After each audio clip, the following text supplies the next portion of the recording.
parchments were found called le dossier le carré. These documents indeed reveal that some of the secret members were Leonardo da Vinci, Victor Hugo, and Sir Isaac Newton. The Priory has been credited by some with the creation of the European Union. Former President of France, François Mitterrand, was believed to be a member of the Priory and many other powerful people. As for the Merovingian bloodline the Scions were pledged to protect, it continues on. Through incestuous intermarriage, most of the royal families of Europe can claim Merovingian descent. And it is said that from these royal families have come all 44 of the United States presidents. These connections around the world through the Priory of Zion provided the Illuminati with the means to influence politics and power around the globe. But what about the most secret society of them all? Adam Weishaupt's Illuminati, the brotherhood that vowed to bring all the other secret societies together to control the world. Is it still actively pursuing its diabolical plan of world domination? Indeed, shocking new facts that we have uncovered reveal that it is stronger than ever today. Studying a top-secret society is much like studying the current of a lake. The ripples on the surface give us clues to know what is going on in the darkness below.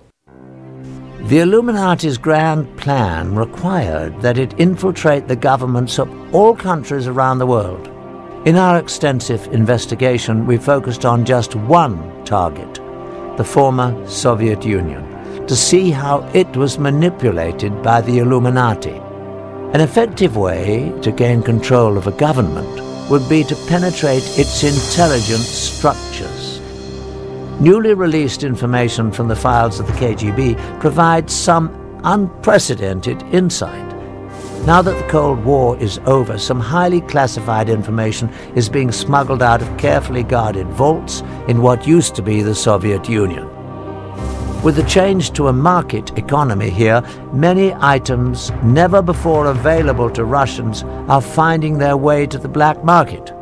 They say that everything is for sale in the new Russia, including state secrets and the spies who kept them.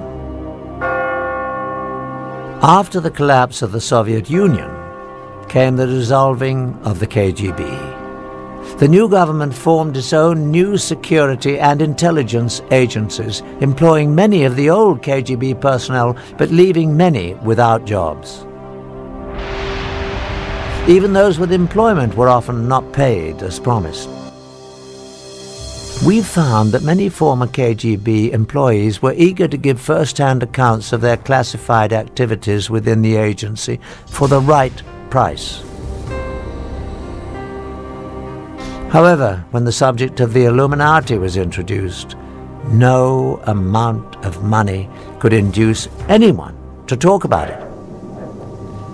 We took this as a definite sign that we were on the right track and getting dangerously close to uncovering the presence of the secret brotherhood within the KGB.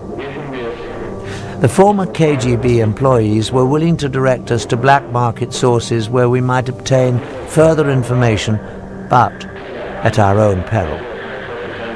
Though most leads proved to be ultimately unproductive, we found that with perseverance, money, and a bit of luck, it is possible to acquire classified Soviet documents.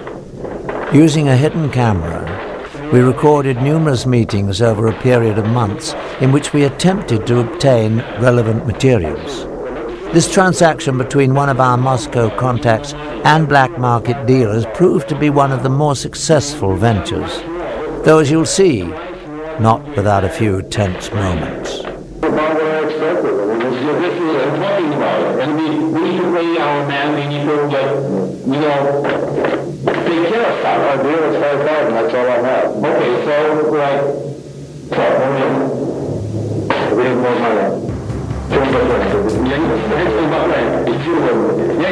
I'm talking, we need more money, okay?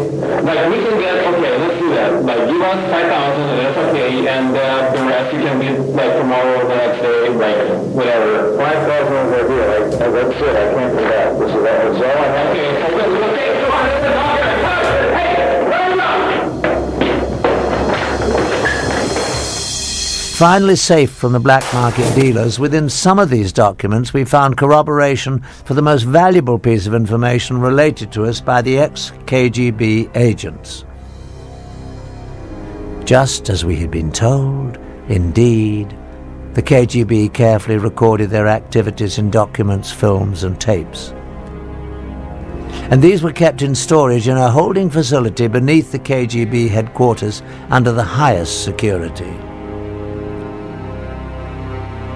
These were probably the most sensitive records possessed by the agency, for they would illuminate in graphic detail the most intimate activities of the KGB and possibly the connection to the Illuminati. The documents we purchased from the black market dealers represented a major breakthrough. They not only confirmed that more revealing KGB materials existed, they also told us where they were kept. Again, we went to our black market sources, now armed with this new knowledge. We believe that with the demise of the KGB, most of the safeguards protecting its records would be gone. Someone out there must have the knowledge and access to be able to supply them to us for a price. Over the course of the next 5 months, we employed our sources to try to obtain specifically these top-secret records of the KGB. This transaction between one of our Moscow contacts, an interpreter and a local black market dealer, yielded astonishing results. The location of this meeting is a textile factory in the Zakoniki district of Moscow. This is the office of the Russian entrepreneur who owns the plant and uses it for both legitimate and illegal business. After introductions and some initial small talk, the dealer is asked whether the KGB materials are on the premises.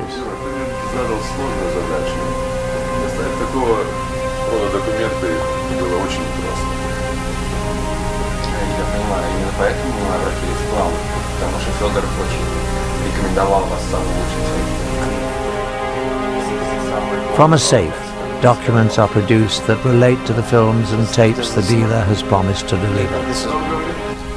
After an inspection of the documents and a cursory verification of their authenticity, the transaction is completed.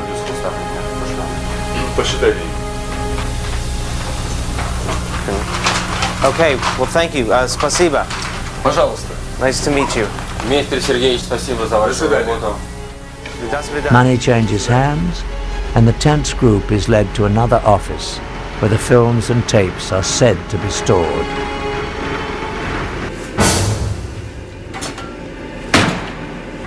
And finally,